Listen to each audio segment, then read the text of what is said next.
Well, this is a session, Professor Phelps. This is a session about structural change and the Trump economic world. And it actually is a segue from the discussion that we've just had, which is that assessing how profound these changes are is a way of trying to understand what effects they'll have in the future, whether they're fleeting or whether they will be truly long-term.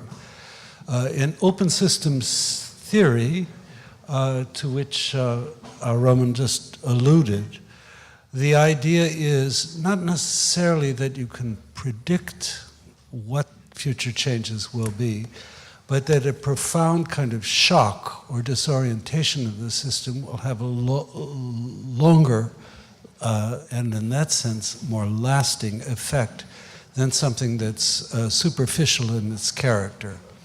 So that's the segue between what we've been discussing and what we'll do today. We are running behind time, surprise, and to give our panelists their due, we're going to invade the coffee break a bit. I hope you don't mind. So we will begin with Jason Furman, and who will speak, and then his commentator, Laurence Kotlikoff, will Skype in, and then we'll hear from Edward Luce, and his commentator will be David Goldman, who is here. It would be very hard for me not to jump in, but I will forbear in the interests of time. So Jason, if you could start us off, please. Great.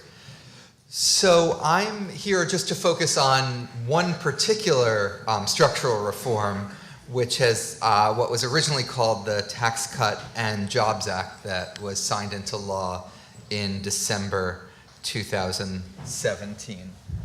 I'm going to look at it in 5 ways, talk about the effects on GDP. This draws on a paper that I did with Robert Barrow for the Brookings Papers on economic activity.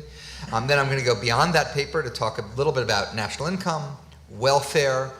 Then I really want to get into the question of how will we know whether or not it is working, what the impact it's having, because it's not quite as simple as drawing charts and labeling one part of them blue, one part of them red, and thinking that that constitutes an economic analysis. And finally, want to talk about what I think should be next. So start with, and sorry I can't see this, but if I look over there I can, with how the tax law will affect growth. Much of the journalistic and political debate has been about the first row of this. Businesses will get more cash flow either because of lower rates or they can move money from abroad. What will that do? The answer is, to a first approximation, 0, because these corporations had more than enough money to invest before. What they lacked were profitable investment opportunities. To a second approximation, it may be a small plus. But that's not really what the reform is about for good or for bad. The fiscal impact has probably gotten the second most attention. There's a very simple story. It's a positive in the short run, a Keynesian stimulus. It's a negative in the long run because we'll have additional debt, and that additional debt will crowd out investment and the like. The real action and the focus of Robert and my analysis was on row 3 there, incentives. Incentives are by lowering tax rates, by doing things like expensing, you're making an investment that didn't used to be profitable becomes profitable. So you'll move out and make some investments that you wouldn't have made before. Over time, that's a smaller positive just because some of the tax benefits phase out and some tax increases phase in, and we can talk a little bit more about that. But that's a capsule summary about what we know on GDP. In terms of the fiscal expansion, it's a 1.2% of GDP fiscal expansion this year. It's another 0.4% of GDP above and beyond that next year. That's the combination of the tax law and the spending increases. I have no doubt that that is raising GDP in the short run. I have no doubt that that's increasing employment growth in the short run. The question is what's going to happen over a longer run, and none of the data we've seen so far really shed light on that question. The flip side of this stimulus is deficits. These are deficits as a share of GDP, grow to about 5% of GDP, and then depending on what happens, whether, for example, the expiring tax cuts are made permanent, as is before the House right now, or not, you could get as high as 7% of GDP. Robert Barrow and I did an extensive paper modeling the macro effects. I want to state at the outset, I agree with Roman. I would not think of these as precise point estimates. I would not have enormous confidence in any of these numbers. But we do a lot of sensitivity analysis. We show the range. And do I think this puts a bound within a factor of 10? Absolutely.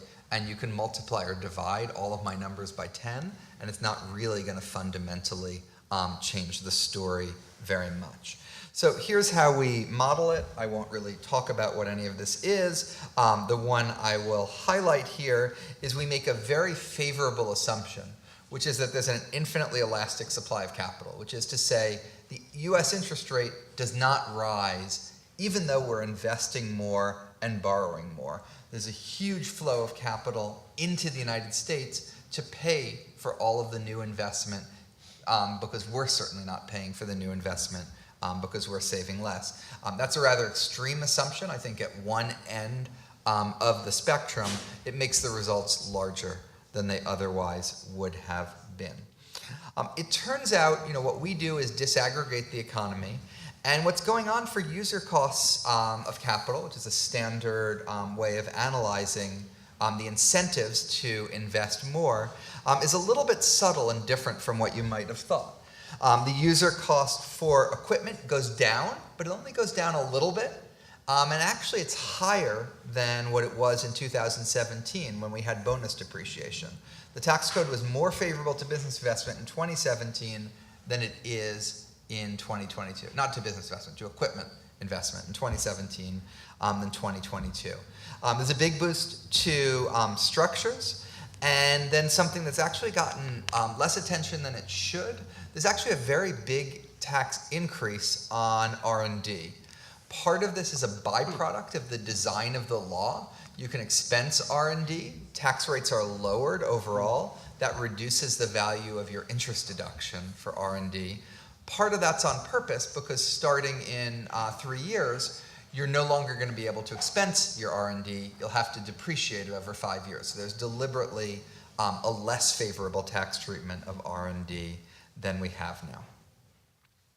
The pass-through sector has another set of changes. The main message there is not a lot of changes to user costs in the pass-through sector, with the exception of R&D, where there's a really big tax increase on it. So these are small businesses, sole proprietorships, and also large businesses like S corporations that don't file under the corporate tax code. Taking this all together, again, you can do a ton of sensitivity analysis around this. Here is our estimate for the impact on different forms of capital. Some forms of capital go up, R&D goes down. On average, the capital stock will be 3% higher. When will it be 3% higher? In the long run. When is the long run? A really long time from now. So this is in the long run. Once you've had time to adjust, the capital stock will be 3% larger. And you'll only get to this number if you get a large inflow of capital into the United States without driving our interest rates up. In terms of what this means for output, it is in the long run a 0.9% increase in the level of GDP. Robert Barrow has pioneered the growth analysis of convergence and how you get to new steady states based on that, and actually a pretty aggressive convergence rate above the standard one in the literature. You get there faster than you'd normally model it. So you have at the end of the decade, your output is 4/10 higher. So let's pause on that for a moment. What does that mean for growth rates? 0.04 percentage points. So if your growth rate was going to be 2.0, your new growth rate is going to be 2.0 unless you look at the second decimal place. This is something that's going to be very, very hard to see in terms of growth rates. We do a sensitivity analysis. It would actually be my preferred estimate and one that I think Robert would strongly disagree with, but we both included it in the paper, on what would happen if there's crowd out. We took a very modest assumption that interest rates are 14 basis points higher. So just a little bit higher, that cuts it in half, and the level of output now is 0.2% higher, which is an even smaller impact on the growth rate. How does this compare? I'm going to show you other estimates of the Tax Cut and Jobs Act. There's another 8 or so I could have put on this chart. Of the other ones that I left out, half of them fall below Barrow-Furman, half of them fall above, and none of them have a growth rate that is higher than 1/10 of 1% per year. The Tax Policy Center is basically 0. The Joint Committee on Taxation, which the head is appointed by the Republicans in Congress, was below 0.04%. The Penn-Wharton budget model is run by a guy named Kent Smetters, who was on the Republican side of the dynamic scoring debate. They have a number that's a little bit higher. But basically, everyone agrees the numbers are quite low, and to the point of whether the tax cut will pay for itself, you'd need to get up to about 0.5 in the growth rate per year for the tax cut to pay for itself. No one thinks we're remotely close to that. So this now leaves the paper that I did with Robert and goes on to the next topic, which is national income. For those of you that are not GDP accounting aficionados, GDP adds up everything in the economy. National income subtracts 2 things.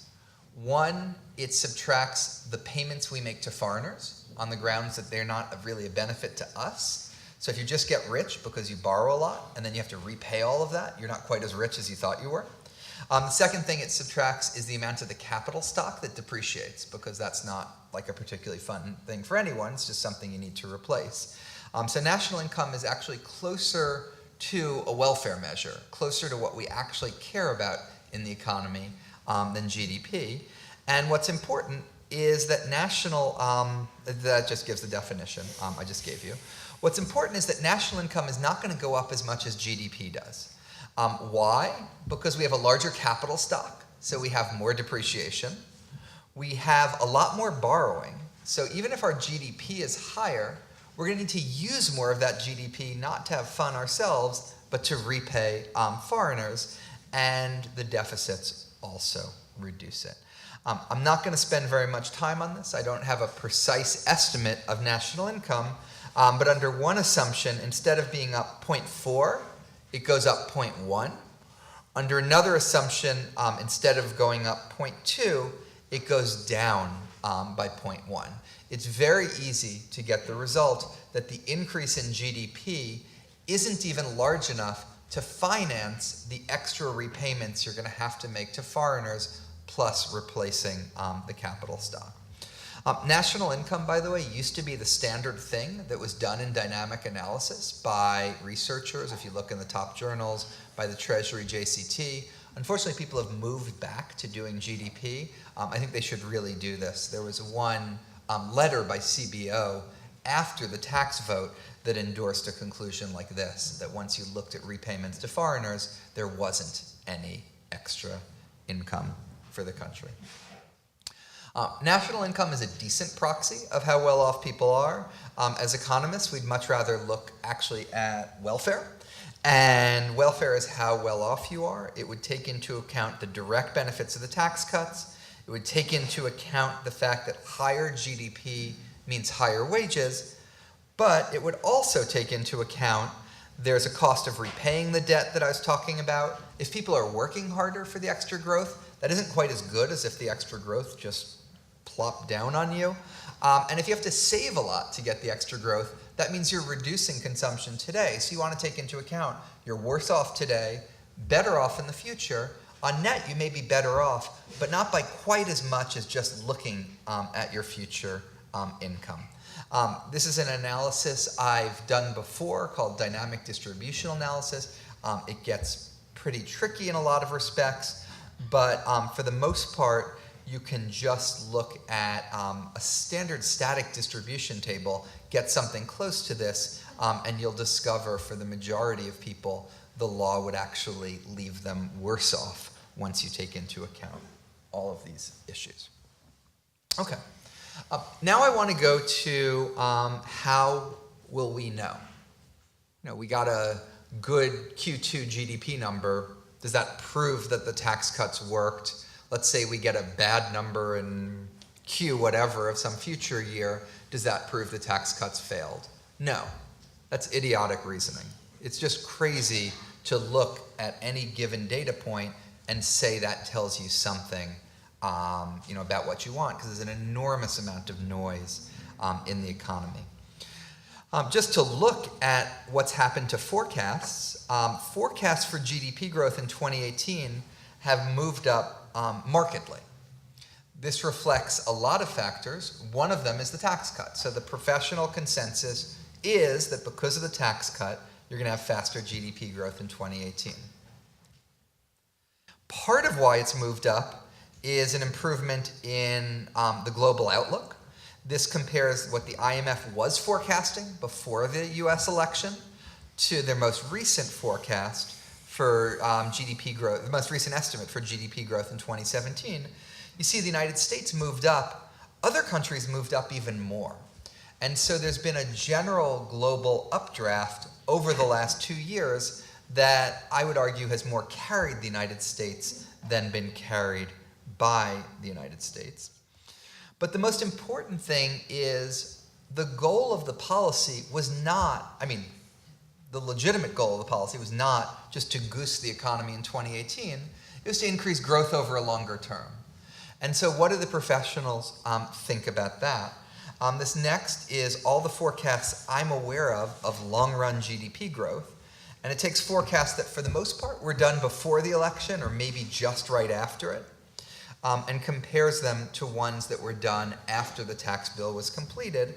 And you see that almost everyone took their estimate of long-run growth and kept it the same, or lowered it, which is to say the good news from 2017, 2018 was not assumed to continue.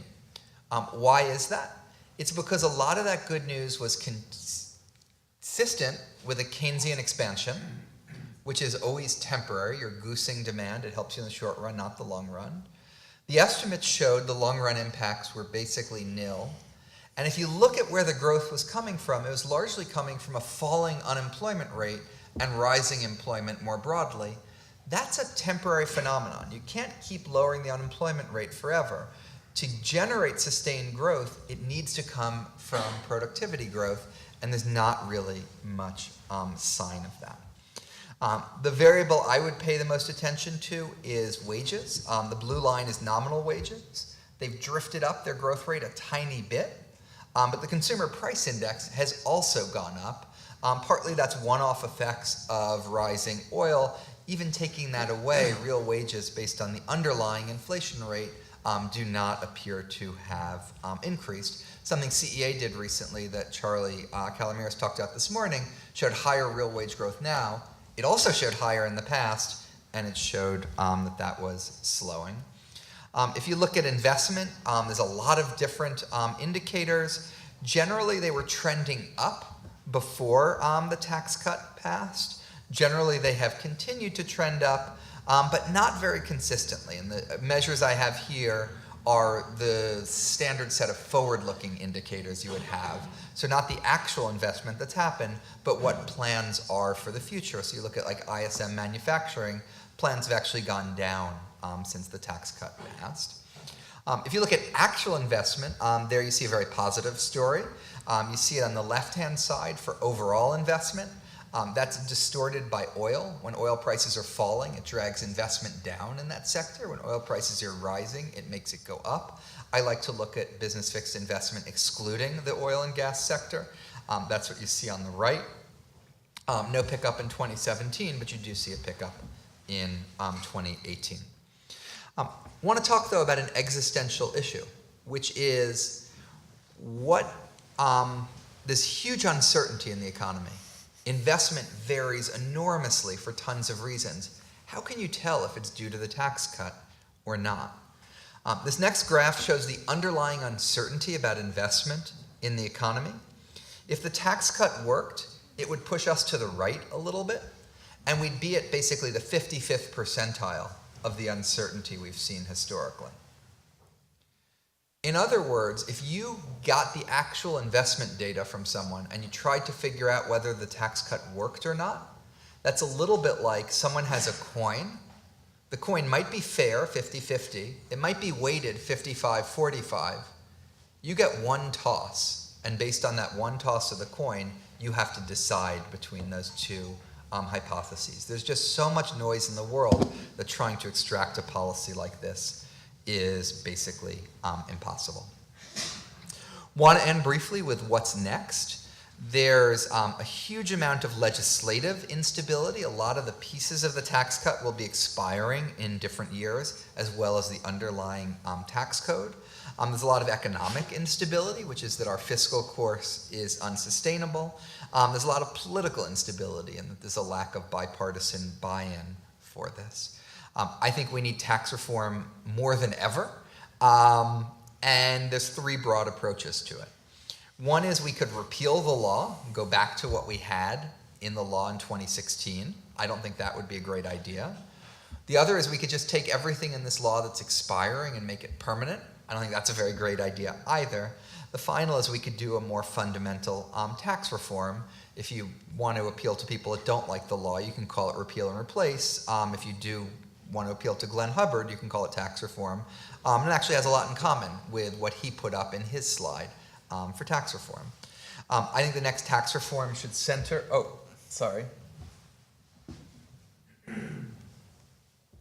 don't have a monitor here, so I can't see what's up on the screen.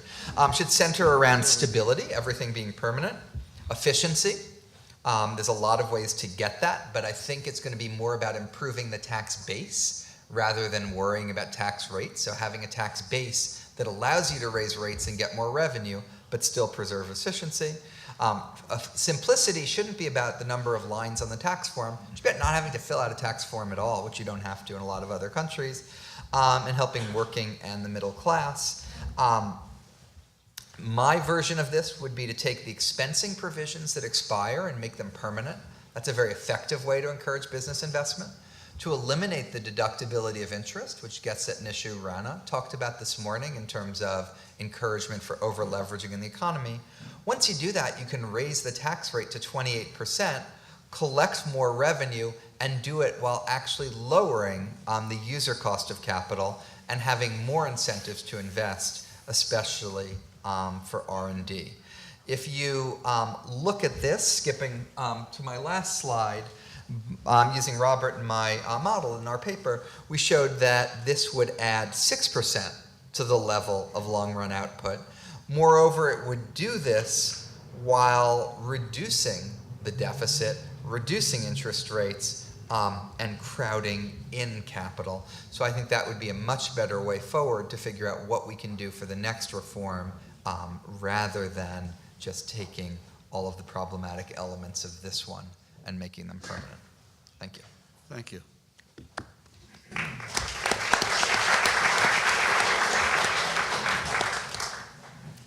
And now, if the magic of technology takes us to Skype, and there it does.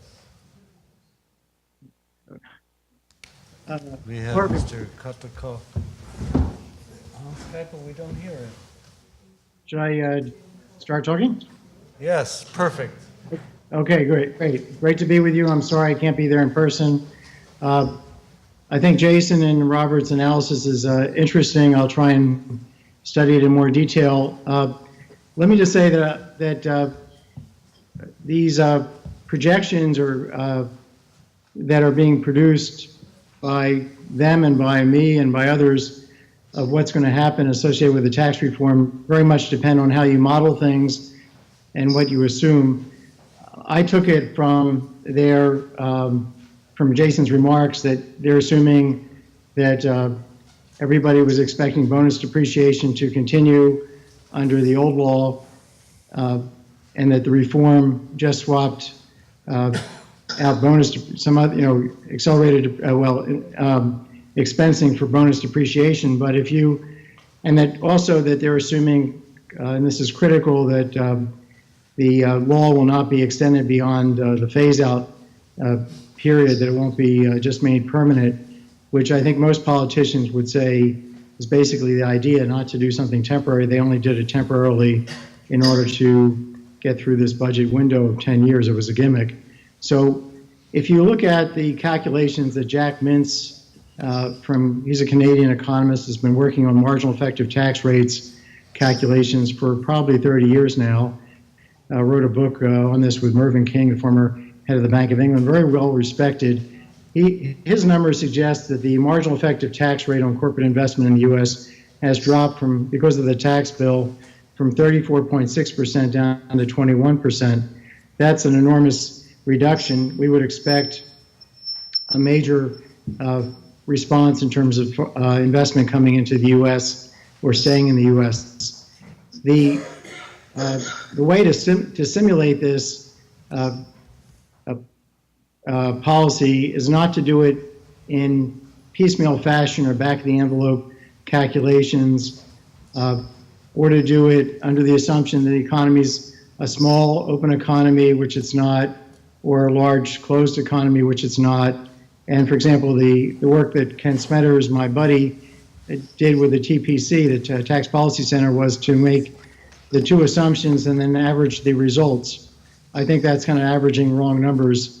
And I don't think you can get to the right number by averaging the wrong numbers. So what I've done in work that I've talked to Jason about, he hasn't mentioned it, but it wasn't one of the studies that he referenced, but was to put together what I think is the only reasonable model around to study this tax reform, which is a global model of the entire global capital market, where we have 17 regions comprising all the countries in the world, and their capital's moving around freely among the countries, and you have the demographics incorporated, and you have, we have in the next 20 years another China being added to the world's population just in the next 20 years. So to kind of ignore the demographics that are occurring over this decade and the next decade is, I think, missing a big part of the extra savings that can then be invested in the U.S.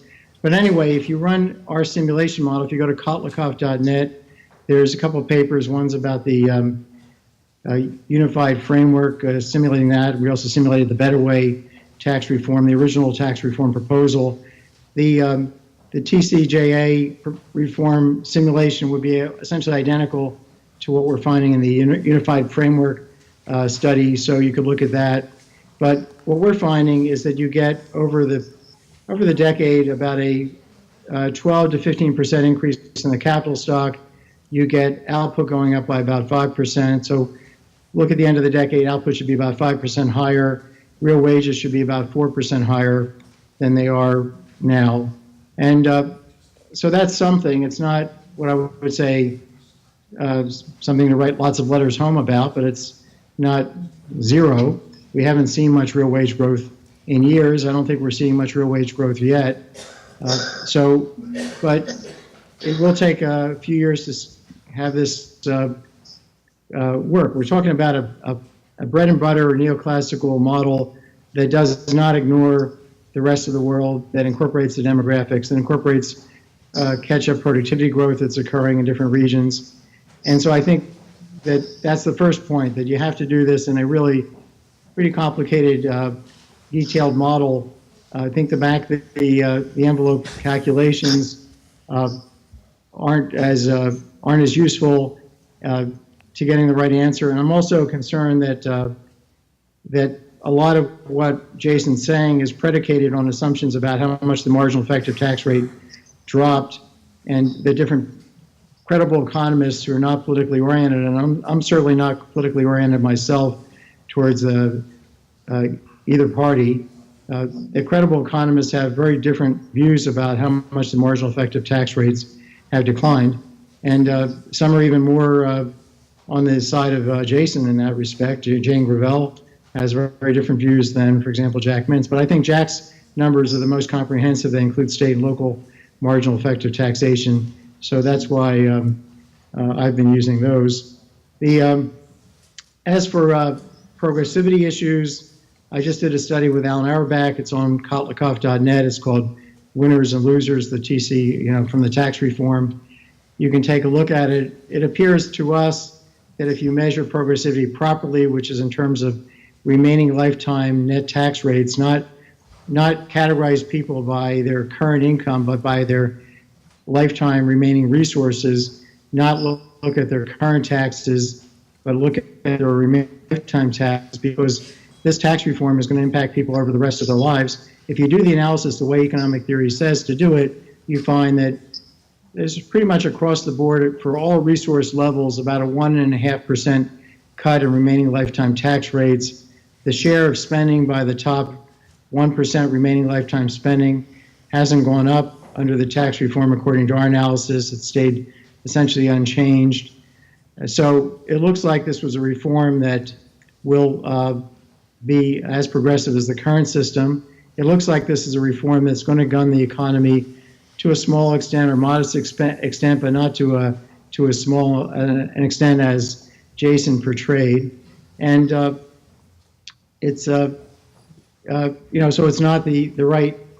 The thing I would have pushed for were I in the administration or a member of Congress, I would have been pushing for a major rise in taxes, because the country's long-term prospects are disastrous when you look at the unofficial debt combined with the official debt. We have a fiscal gap of $196 trillion. That's 10 years of GDP, according to the CBO's projections. You just present value all the projected expenditures, subtract the present value of all the projected receipts, incorporate the official debt, and you've got $160 trillion in red ink. So the country is effectively bankrupt. The politicians aren't talking about it. We're not talking about it even in this meeting right now. But that's the big elephant in the room here that we're not even considering, that we need massive tax hikes or spending cuts to not basically impoverish our children. And we're talking about our country being 54% underfinanced, requiring an immediate and permanent increase in tax rates across the board. Every single federal tax needs to go up by more than 50% starting today. If we wait, it's going to have to go up by more. Now, this is standard fiscal gap accounting. It's implied by the intertemporal budget constraint of every single dynamic simulation model that economists write down. We write millions of them down every year around the world.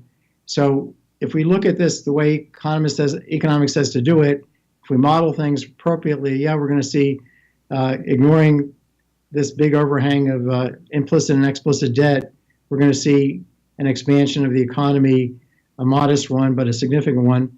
But if you add on the long-term problem, once it becomes recognized how broke the country is, we're probably the most bankrupt developed country in the world, worse than Russia, worse than Greece by a mile, far worse than Italy. You name another country, I'll tell you how much worse we are than that country. If you include that, if you include the uncertainty about the trade war that we're embarking on, you can be very pessimistic for sure about how much we're going to grow in the near and long term. So I don't want to suggest that all this is a rosy scenario. I'm just saying, if you do what I think is the best, if you look at what I think is the best modeling of the Tax Cut and Jobs Act, you see a better picture than Jason portrayed. Let me stop there. Any questions? Yes. Not surprisingly, Jason has asked for 1 minute, and I'm going to give it to him. So just 3 points on that from Larry. One is Larry's model does have the most extensive modeling of international capital flows. We ignore that part. That makes our numbers larger. If we modeled them, our numbers would be smaller because we assume infinite amounts of those capital flows. Second, I was only showing you estimates of the Tax Cut and Jobs Act. And one reason why all of those estimates differ from, I think, some of the ones Larry said, is including the detail. So things like the tax treatment of R&D turns out to matter a lot. And so you can't just do this on the back of an envelope with a single marginal rate. You have to look at all the different types of capital. That's something all those organizations do. Some of the ones I didn't put up on the board, Moody's Analytics, Macroeconomic Advisors, Barclays, Ernst & Young, Goldman Sachs, IMF, all of them are within 1 or 2/10 of the estimates I showed you. If you made it permanent, you certainly would get a little bit higher than what we showed there. That's something we have in the paper, and that's something I did on that last slide there. Then the last thing is I didn't dwell on the fiscal, but I want to now for a moment, which is that the deficit is 1% of GDP addition net of economic growth. Our fiscal gap, as estimated by CBO, is 3% of GDP. Larry has higher estimates, but 3% of GDP is the CBO number. 1/3 of our long-run fiscal problem was caused by that one law that was signed in December 2017. In fact, just to put it in perspective, CBO thinks the Social Security trustees think the gap for Social Security is 1% of GDP.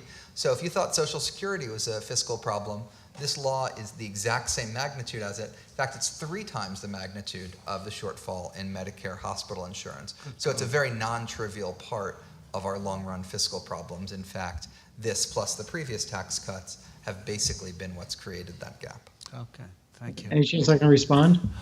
No. We must unfortunately move on. And I'm going to ask Edward Luce if he will now take a sort of step back and look at a comparison between the Trump and Reagan eras. Thank you, Richard. Thank you very much, Richard. And thank you to Ned for inviting me. I should give you a health warning that I'm not going to present a paper. It's not that I left the regression analyses I did on the train, it's that I didn't do them in the first place. I'm a journalist and not an academic, so that's the health warning. I wanted to talk a little bit about what Trumponomics is and what the political economy of Trump is.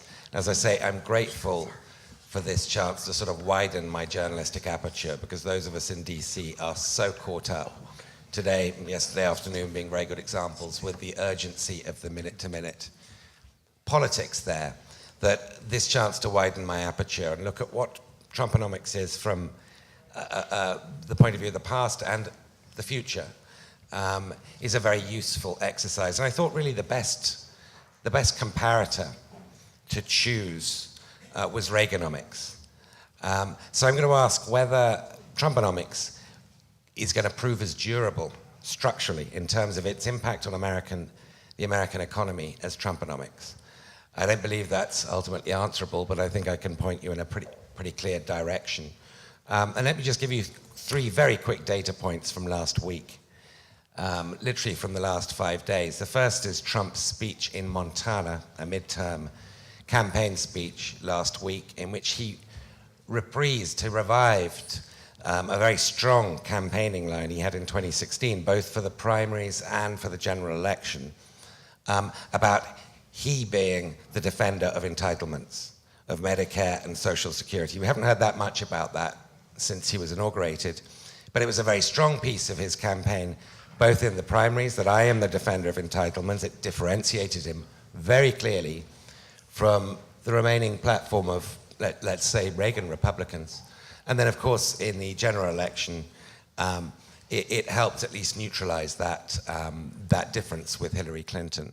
And he's brought it up again after quite some gap, and I think that's significant, that the Democratic promise of Medicare for all that many Democratic candidates are coming up with is in fact a risk to your Medicare for some, to existing Medicare beneficiaries. And Trump has polled this, it polls well, and he's bringing it up again. The second data point from last week is a page, a photocopy, in fact, included in Bob Woodward's book. I don't know if those of you who've read it, I reviewed it, so read it very speedily, but one photocopy from a scrawl of Trump in the margin on a trade document, I think it was a NAFTA document.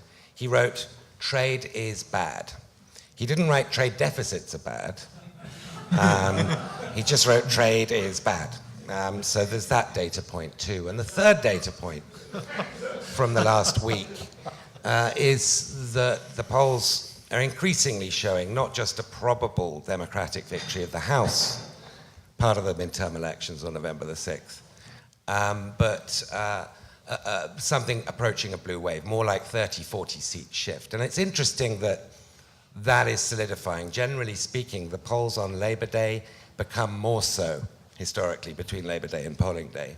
So if that historic trend is any guide, then we'll be moving more towards a blue wave between now and November the 6th. And the conventional wisdom for this is because Democrats are highly motivated. And as I say, the events of the last 24 hours would tend to lend some support to that theory. But just bear in mind that all the conventional economic numbers, consumer sentiment, jobless rate, growth numbers for the last 2 quarters, all the conventional economic numbers show that the Republicans ought to be posting far, far better results than a 30, 40 or more seat loss in November. And so I think that there is something missing here from conventional economic numbers that is worth addressing. But first, let me just state the obvious differences between Reaganomics and, for what it's worth, Trumponomics. Reagan, as some of you, perhaps most of you will recall, came to office after a period of stagflation, after a period of huge economic volatility, after in the midst of a sense of crisis of American competitiveness, of overregulation, of stagflation, high inflation, and so forth. This was an election with a mandate, and it was a mandate to deregulate. It was a mandate to administer tough monetary medicine to kill inflation, to reduce the role of government in the economy, to have tax reform, not just tax cuts, but tax reform. And as such, it was a coherent and to some degree a popularly endorsed intellectual case for reforming the American economy. Now, I don't want to sort of get into the controversies of Reaganism and the flaws of supply-side economics, of trickle-down growth, of the Laffer curve, of monetarism, and all of these doctrines, which I know had gaping problems with them. I just want to state that the Reagan case for reform of the economy earned the name Reaganomics. It had a coherent theory of the case, and it, to a large extent, was put into practice over the succeeding 2 terms of Ronald Reagan, resulting not just in a cyclical change to the US economic performance, but in structural changes to the character of the US economy. There was, of course, also a very genial political face at the heart of this, Ronald Reagan's Morning in America, that made it a piece of salesmanship that we only see once every generation or 2 generations, an extraordinary phenomenon. Trump and Trumponomics is a very, very different phenomenon. I won't call it evening in America, although after listening to Sir Angus Dayton's very, very eloquent and bleak presentation at lunch, I felt sort of pretty evening-ish. But he's obviously opposed to globalization. In contrast to Reagan, he's opposed to openness. In contrast to Reagan, he wishes to relocalize global supply chains, to break up global supply chains. He thinks trade is bad, not just trade deficits. And he has a similar view on the supply side effects of tax cuts, as Jason has elucidated, but absolutely no view on tax reform. Same applies to entitlement reform. Of course, Reagan had the Greenspan Commission, Trump is defending entitlements as they are. And I think the difference between the two is that Reagan did have a genuine theory of the case. He was popular for a lot of his 2 terms, but he wasn't actually a populist. Populists don't really care about the medium or long-term structural consequences of their time in power. They care about keeping power, and they care about magnifying that power. And I think this is a fundamental distinction. The difference in the business communities between the Reagan era and today are, I think, underappreciated. In the 1980s, if you had the Chamber of Commerce and the Business Roundtable enthusiastically with you, that meant a great deal. It covered most of the executive side of the private sector. Now, Trump, of course, does have the support of the business lobby groups for the tax cuts that Jason's just been talking about. But if you talk to business executives, they know there's a Faustian bargain going on here. They know that they've agreed to get these short-term benefits. And as I say, I think Jason's done a really powerful, quite understated job of showing how short-term those benefits are for the macroeconomy.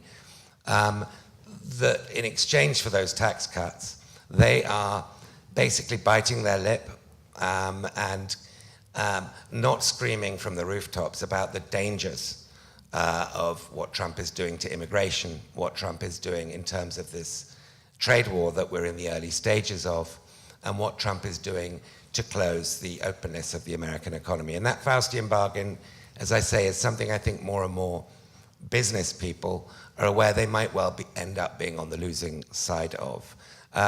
The nature of business, as I say, has changed quite dramatically since the 1980s.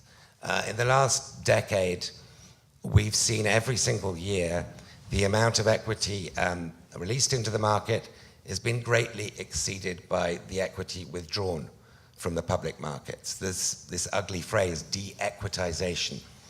The role of listed public companies in the economy is getting smaller and smaller. The number of actual listings is close to half what it was at the turn of this century. And it's a very, very profound change. The business people that Trump listens to are not quite as visible as the S&P 500 chief executives that we traditionally think of as parlaying how business reacts to what Washington does. Trump's great supporters tend to be family-held businesses, private businesses, individual, very wealthy billionaires and billionaires, Sheldon Adelson types, Koch brother types, types you've never heard of, like the Yulin family, based in Wisconsin, which owns Yulin Packaging, a very big company, a pretty typical Trump business supporter family, pretty prototypical of what his business support looks like. They're based in the Midwest, they sell to the domestic market, and they're privately owned. And they have very, very different values. They're less visible.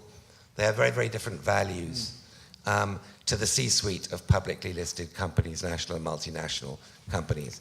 The latter tend to be fairly liberal. They tend to be pro-immigration. They tend to be pro-open economy. They don't like trade wars. Their HR departments are very pro-diversity. The former, the Trump circle, the Trump business world, in many cases, there are some cranks there, there are some evangelicals, there are some mavericks there. But in most cases, are strongly supportive of Trump's nationalist populist ideology. And it doesn't hit their bottom line, and they don't get a shareholder backlash in the same way that a Fortune 500 company would. So I think that's an underappreciated point about how the nature of business and the Republican Party has changed. Trump is ahead of the curve on how business has changed. He's ahead of us on this.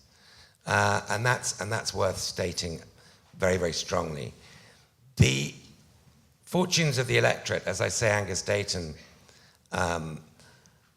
bleakly outlined portions of it, the deaths of despair. But I think there's another data point from the last week that's worth looking at, and that's the Census Bureau numbers for median household income. In 2017, it regained the level that it was at in 2007, and so there's been quite a lot of applause for that milestone. It took 10 years, but it has happened. But I think the applause is missing two caveats here. The first caveat is that in 2007, the median household income was lower than it was in 2002. Remember, that last full business cycle was the first on modern record where median income declined over the business cycle, which in itself was lower than where it was in 1999. So people talk about a lost decade since 2007. We're looking at more like a lost generation, approaching a lost generation. And I think in just the same way that the conventional Dow Jones Chamber of Commerce measure of business is outdated, the jobless number is no longer a particularly good measure of the well-being of people out there in American society, in the economy. There are other measures, such as mortality rates, life expectancy, median income growth, labor force participation rate, which I think is crucial, that we ought to be paying far more attention to. Now, will Trumponomics become an equivalent structural force to Reaganomics in the economy? Well, of course, part of the answer to that depends on whether he's re-elected. Now, if we look at the short-term growth numbers, if those continue between now and 2020, then history tells us there's going to be a higher chance of Trump being re-elected than if growth drops sharply from where it's been in 2018. History, incidentally, for what it's worth, tells us that there is a 60% chance of a first-term president being re-elected. And I say for what it's worth because most of your economists, and 15, 16, 17 examples are just not nearly numerous enough to form a serious sort of data pool. But for what it's worth, the chances are, if he continues that growth, then he'll have a more than 60% chance of being re-elected. But I think that there are interesting things happening in the economy, and others can speak on this subject better than I. First of which Jason's already spoken on, and I think that was a really very, very powerfully put case for the short-term temporary effects of this tax cut fading out pretty quickly in the next 6 to 9 months. But if you look at the futures market, the Fed fund futures rate prices in now 2 rate cuts in 2020, which is obviously a very bad sign for growth. The 2 to 10-year yield curve is very close to being inverted, ditto. And so Trump's economic cycle at this point does not look well aligned with his political cycle. And if we assume that the polling numbers are not drastically wrong and that the Democrats do gain control of the House in November, then we have to ask the question, can he produce another stimulus? As the tax cut one recedes and as growth lowers in the next year, can he produce another stimulus with a divided government? Can the continuum between cooperation and conflict that a Trump presidency and a partly, at least partly, maybe wholly Democratic-controlled House will represent, can that produce something like a big infrastructure bill? And I have to say, this is prognostication. I have to say, I think given the likely docket of a Democratic House, given the timing of the Mueller inquiry and the intensity of it, the chances of Trump compartmentalizing what is going to be an extraordinary battle between the presidency and the House, compartmentalizing that and managing to do deals with Chuck Schumer and Nancy Pelosi in the other compartment to juice the economy is very unlikely. And that's sort of quite separate from whether it would make sense for Schumer or Pelosi to give him a win in those circumstances. But let's just assume he is re-elected. Let's assume that he does become a two-term president and that we therefore have 8 years of Trumponomics. What kind of structural legacy will that leave on the American economy? And I think it's fair to say that the kinds of things that Angus Dayton and others point out are absolutely desperately needed for ordinary Americans are not going to happen. There's not going to be a Marshall Plan for the middle classes. There's not going to be a grand sort of investment in upskilling and lifetime learning and all the things that we know are necessary in some form or other. There's not going to be a massive, I don't think, 21st century infrastructure bill to bring the United States up to that quality. And there's not going to be the kinds of fiscal reform that Jason is recommending that would help stimulate labor productivity growth so that the income distribution starts to really be felt amongst the bottom 8 deciles. I think that's doubtful. But the more important legacy in a way, because that's sort of kind of obvious what Trump's not going to do, the more important legacy is what he is doing. I wrote a column 2-3 weeks ago using the clown analogy, that we go to the circus, we take our kids to the circus, and in between acts we watch the clown.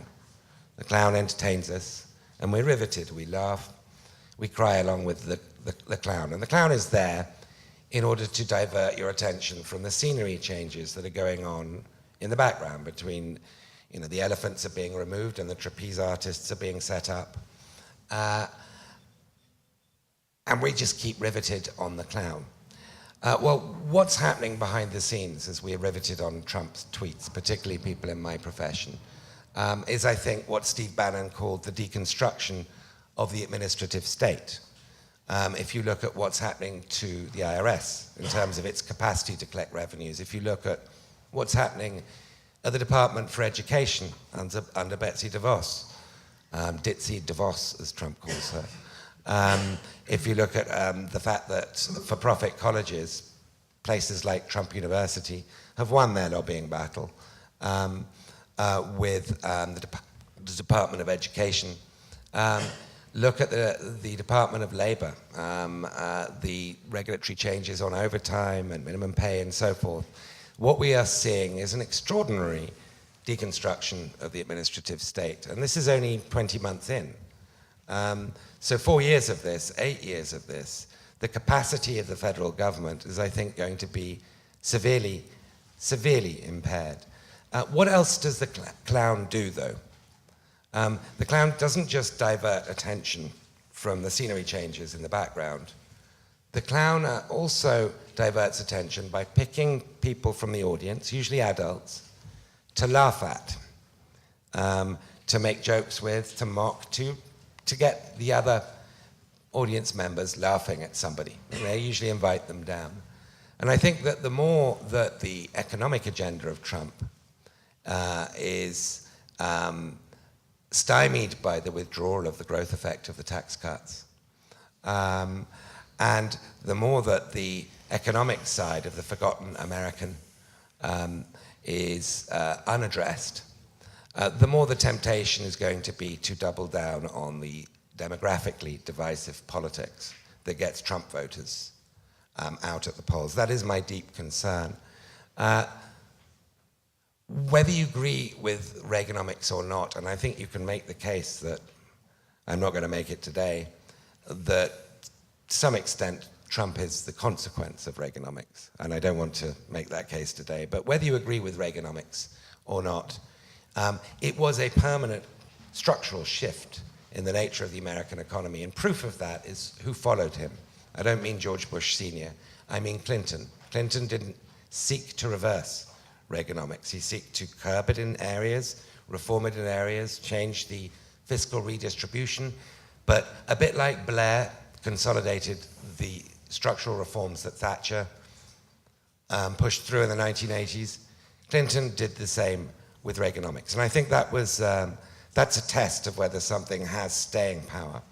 The Trump America First doctrine isn't really a doctrine like Reaganomics was a doctrine. It's more a set of impulses, which is surrounded by rent seekers, to use the economic term, crony capitalists, to use the popular term, people who are at least conducting a semi-organized looting of the state.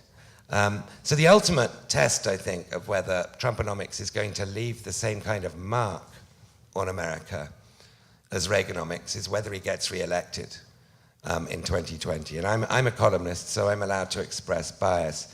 I hope we don't conduct this full experiment. I hope we don't get to that point.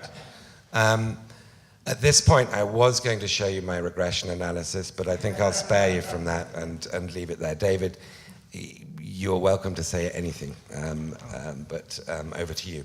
Oh, thank you very much, Edward. Thank you. I'm very grateful to Ned Phelps and the Center for inviting me. It's an honor to be here. It's an honor to follow Ed Luce. Full disclosure, I'm an old supply-sider, an old Reaganite, so I love the topic of Reagan versus Trump. In 1981, Reagan came in with a current account, with a current account surplus, with relatively low levels of government debt, with a shelf of technologies, the likes of which the world probably had never seen, the invention of CMOS chip manufacturing, semiconductor laser, a whole number of things. As a matter of fact, one of the inventors of these things, Henry Crisell, is in the hall today. We had a monopoly on capital markets, a monopoly on first-rate universities. China had just come out of the Cultural Revolution, had no functioning university system. So by harnessing the energies of the American people, American enterprise, Reagan unleashed a long economic boom and a transformative one, which changed the composition of American industry radically. The biggest companies you had after Reagan were basically very different from what you had before him. That was real creative destruction. And it was a great success. I think Trump, in all fairness, has a much more difficult task ahead of him. The change in the United States economy in some ways resembles the fall of the Roman Empire, and I refer specifically to the role of China in the fall of Rome. The Han kick out the Mongols run into the Goths are pushed into the Romans, and Rome comes down. That's a conjecture about the fall of Rome, but actually a pretty good one. The long-term role of China in shaping Western history is much greater than we insular Westerners typically think. And in my view, the role of Chinese industrial policy has had a massive gravitational effect on the US economy. You may not be interested in industrial policy, but to paraphrase Leon Trotsky, it's interested in you. We may not think that we have an industrial policy. I suggest that we do have an industrial policy. It just happens to be China's. We have an Asian economic model, which is not Chinese at all. The Japanese invented it after the Meiji Restoration. It was quite successful for them. The Koreans did the same thing. It is a state-based, top-down industrial policy model. The difference with the Chinese, who simply copied what the Japanese and Koreans had done, is that there are 1.4 billion Chinese relative to the Japanese challenge to the United States in, say, the 1940s. China is many times as big, and they've urbanized the majority of their population, most of that in a single generation, with a result that Americans not only do not invest in capital-intensive industries, they don't invest in R&D in capital investment industries. There's virtually no venture capital going into capital-intensive industries because the Chinese subsidy for capital-intensive industries is so great that no Americans dare compete with them. And that has deindustrialized us. I think, with all due respect to Professor Eichengreen, I think he's out of his mind. to suggest that we don't need manufacturing. For national security reasons, we obviously require it. It's also the case that productivity gains always require some close relationship between the production floor, the engineers, the scientists, and so forth. You just don't have people in an ivory tower with the intellectual services pushing a button and shipping something to the factory floor in Korea. It doesn't work that way. So I give President Trump all the credit in the world for identifying the rise of China as an existential challenge to the United States. And it's not only been trumpeted. That Graham Allison, in his widely read book, The Thucydides Trap, makes the point in actually much more coherent terms than, say, Peter Navarro has put it. It's come from the liberal side as well. Having given Trump credit for that, I think he's in danger of ruining us by being the equivalent of the doctor who identifies a tumor no one else had seen, but then proposing to cut it out with a rusty spoon. Because the idea that you can deal with this level of structural challenge with tariff policy is, in my view, economically incompetent in the extreme. That's something that's been addressed earlier today, and I don't want to elaborate on the, I think, thoroughly appropriate remarks made on that. So I think the Trump presidency, which I supported and still root for, is likely to come to a tragic end because the remedy that the administration has attempted to apply to this structural change in the world economy and the relative decline of the United States is far more toxic than the problem itself. And I think that, sadly, Professor Sachs's characterization of a world where a great deal of our former allies team up against us and create mechanisms to isolate us in response to this policy is sadly one which we're likely to see. So in that case, barring a change in policy, I think whereas Reaganomics was without any question a success, a qualified success, but it can't be described as a failure given the long economic boom that followed it. I think, unfortunately, Trumponomics, despite many good intentions and many things that I support in it, will fail of its